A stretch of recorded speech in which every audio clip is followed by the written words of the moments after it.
മലയാളത്തിൽ അങ്ങനെ ഇത്തരം സ്റ്റോറിയൊക്കെ വരട്ടെ എന്നുള്ളതാണ്. നല്ല മൂവിയാണ്. എല്ലാവരും തിയേറ്ററിൽ തന്നെ പോയി കാണണം.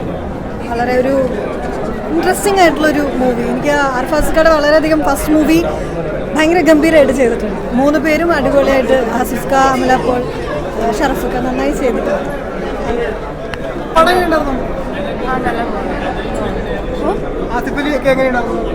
നല്ല അടിപൊളിയായിരുന്നു.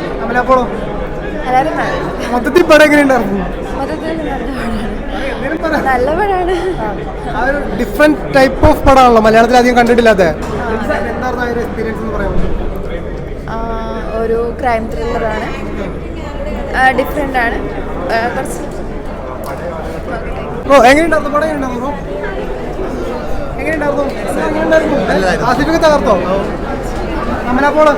നല്ലതായിരുന്നു. നല്ല ലോജിക്കുള്ള പടം, പക്ഷെ നമുക്കൊരു ഇമാജിനറി സ്റ്റോറി പോലെയാണ്. മലയാളത്തിൽ അങ്ങനെ ഇത്തരം സ്റ്റോറിയൊക്കെ വരട്ടെ എന്നുള്ളതാണ്. നന്നായിട്ട് ആസിഫലി എക്സലൻറ്റ്. പിന്നെ ഓഫ്കോഴ്സ് അമല പോളിൻ്റെ സീനൊക്കെ നല്ല ഭംഗിയുണ്ട്. ഷറഫുദ്ദീൻ്റെ ഒക്കെ കാണും, എല്ലാവരും കാണും കേട്ടോ. എന്തായാലും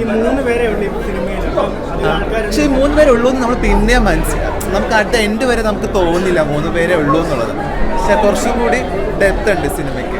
ഭയങ്കര ഇഷ്ടം, എനിക്ക് ഭയങ്കര ഇഷ്ടം ഇങ്ങനത്തെ ഒരു സസ്പെൻസ്.